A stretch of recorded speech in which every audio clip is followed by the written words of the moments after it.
এটা ছিল দীঘাতে আমাদের সেকেন্ড দিনের সকাল। এতবার দীঘা যাওয়ার পরেও এই সমুদ্রের ঢেউ দেখতে সব সময় ভালো লাগে। তো সকাল সকাল আমরা একটু ঘুরে এসে ব্রেকফাস্ট তারপর লাঞ্চ করলাম। বাইরে কোথাও লাঞ্চের জন্য যাইনি, কারণ যেখানে ছিলাম সেখানেরই রেস্টুরেন্টের খাবার ছিল অসাধারণ। ব্রেকফাস্ট থেকে শুরু করে স্ন্যাক্স, ডিনার সব কিছুই ভালো ছিল। সবাই সবার মতো করে নিতে গিয়ে অনেক কিছুই নেওয়া হয়েছিল, তাই আমি সব কিছু টেস্ট করতেও পেরেছিলাম যদিও। আর লাঞ্চ করে খেয়ে দিয়ে একটু রেস্ট নিয়ে বিকেলের দিকে আবার ঢেউসাগরের দিকে বেরিয়েছিলাম। আর হোটেলের নিয়ম ছিল 7টার সময় সুইমিং পুল বন্ধর টাইম, তাই আমরা ঢেউসাগর থেকে ছুটে ছুটে গিয়ে সুইমিং পুলেই ঝাঁপ দিলাম।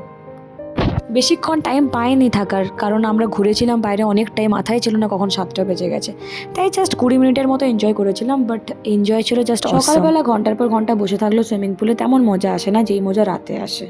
রাতে লাইটিং, মিউজিক, তারপর ফ্যামিলি সবাই একসাথে ডান্স, হই হুল্লোড়, পুরো সুইমিং পুলের মজার ভাইবসটাই পুরো চেঞ্জ।